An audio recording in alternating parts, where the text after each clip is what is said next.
Good morning, evening, or afternoon, everybody. It's Kaghoe coming at you with another video. So today I want to talk about additional quality of life changes that I think they could add to the fresh servers that would not be too crazy, nothing game breaking, but I think would improve people's experience a lot, especially after a lot of people are coming off of SOD, seeing how much better the quality of life can be. And I'm not even talking about changing classes, adding abilities, nothing like that, just small little tweaks that are not game breaking but are just there to help people out. But before we get into the video, be sure to like, comment, and subscribe. Everything you guys do helps my channel grow, helps me get discovered, and helps me help as many people as possible, which is the entire point of my channels. Without further ado, let's get into the video. So this is going to be about quality of life changes, as I mentioned, and it is going to be covering just what they could possibly do to make it easier and more enjoyable. And the only reason I'm suggesting these is because it is on an accelerated timeline. They're trying to do all of the classic project within 1 year, and so that means a lot of the grinds become even either more intense and much more difficult because your time is limited until we go into the Burning Crusade. So these are some things that I would love for them to do. So this one's a specific side change that came out, but I would absolutely love for them to give us the conjure water and conjure food to give us 20. As you can see, it is the original one based on your level, and just anytime you're anywhere as a mage, many users are just asking for it. They want it, obviously, especially fresh because it's free water, so they don't want to spend their hard-earned silver. They're all saving for their mount at 40, and so that is definitely where it comes from for sure. However, I would love to see it. It's just a super big quality of life change. I understand why it's there, and I understand you're supposed to like improve yourself and get there. Just sort of biased because I am playing mage and a lot of those things happen. Now the next one, and this is big because in 1 year we're going to be in the Burning Crusade, right? So what I would love for them to give us is the Burning Crusade flight paths. There's no reason not to. It is just super archaic and unoptimized. What I'm doing right now is running to Ajara to go and get that flight path while I'm questing here, because for Alliance you have to get that Ajara flight path to connect the north and the south side of the world together without making you have to fly for hours around in a circle. So it's just really important and critical, and I think a lot of people would love those optimized flight paths just to save some time, because some of them are incredibly ridiculous. Horde players especially, flying anywhere around the crossroads, like if you go to Orgrimmar from Camp T, like you have to go through crossroads. Same with like Ratchet, flying from Ratchet to Org, it's not a straight shot. You go to the crossroads and then you go to Org. So there's just a lot of them that are just really wonky that fly you through the crossroads no matter what you do. Then the next thing that I would love to see is another one from SOD, and it's reducing mana for buffing. I think that's just an all-around good thing. No one wants to sit there and wait for a full round of buffs and then just sit there and drink up, because it gets pretty bad when it gets to the higher levels, and it's just really obnoxious, and it's just wasting time when you don't need to, especially once again when TBC comes. Buffing, it takes way less mana and is more streamlined. The next one I would love to see is some of the additional SOD graveyards.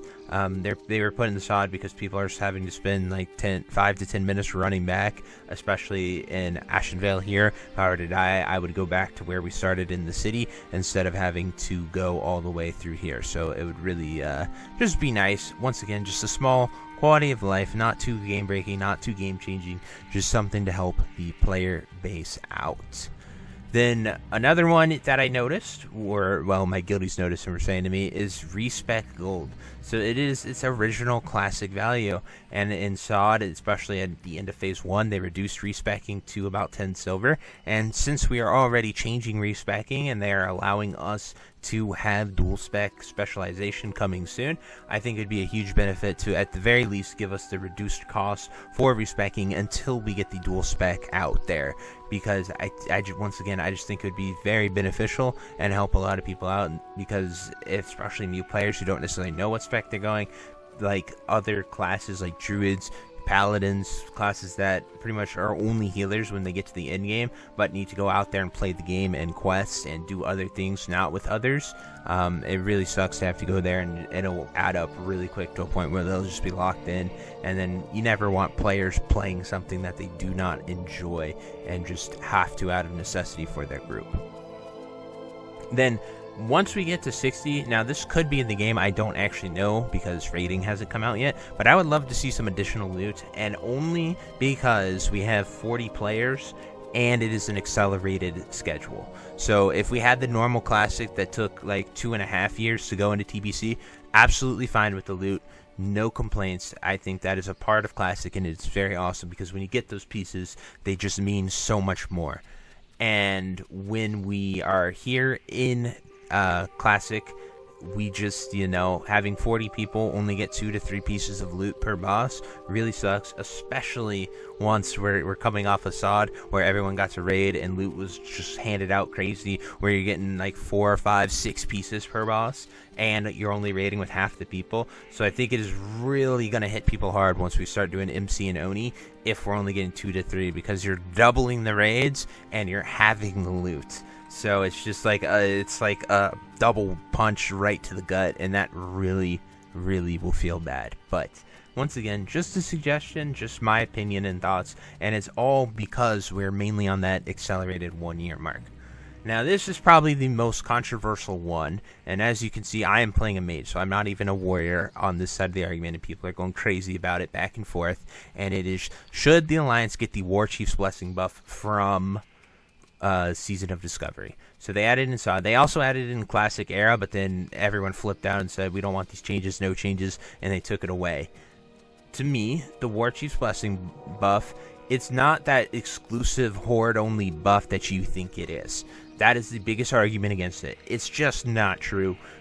The Alliance, there's a place in the Barrens that you can go underneath the crossroads, and it is an unknown zone. So it's unknown, but you're within the range of the Ren buff. Because it is unknown, it means you are not PvP flagged if you're on a PvP server. So you can go there, bring a Horde character, a Shadow Priest that you've leveled up either to 60, or an Engineer with the Mind Controlling cap. You can just Alt-Tab over, Mind Control yourself, and then you can get the buff on your Alliance. And if you duel yourself, you do not get PvP flagged. So you just duel them, and then you use the Mind Control cap. That person is Horde, and then when the War Chief's Blessing goes out, they will get that buff, and then they can just Hearth out, Port out, whatever they want to do out, and then with Chrono Boon, they're just going to Chrono Boon it. So all this is going to do is just become a service that is going to either get same faction griefed, or people are going to try their best to stop it, but you can't stop it because once the Alliance character is under there, it only costs, like, it's 5 minutes from them being flagged, because you do have to go there from Barrens to get flagged. So, like, yes, you can say, oh, it's PvP at the crossroads to get the Ren buff. Well, we'll see how that goes, because either it's going to just lead to a bunch of toxic griefing, and the Alliance are going to take it over and just kill all the low levels that are trying to level there anyway, or it's going to just turn into it's going to be a mess. And I think it saves a lot of time, saves a lot of people a lot of stress, allows everyone to get the buff. But anyway, that's probably the biggest change, but I think it falls in line with the PvP change, the instant mail, the dual spec. I think all of these are reasonable to ask for, and something that would improve quality of life immensely compared to what it takes away from the classic experience. But anyway, just my thoughts and opinions. If you have anything else you'd like to add, definitely drop it down below. I would love to hear your thoughts. I'm just a creator. I have my opinions. I enjoy them, and I like to share them with you guys, talk about these things. I, would love to hear what you guys have to say as well. But until next time, I'll see you later. Have a great day. Bye-bye. Hey, you. Yes, you. Are you still there? Well, I appreciate you for taking the time to watch this entire video and making it to the end here. If you enjoyed this video, definitely check out the other videos about World of Warcraft listed in these playlists down below. And thank you again. Have a great day. Bye-bye.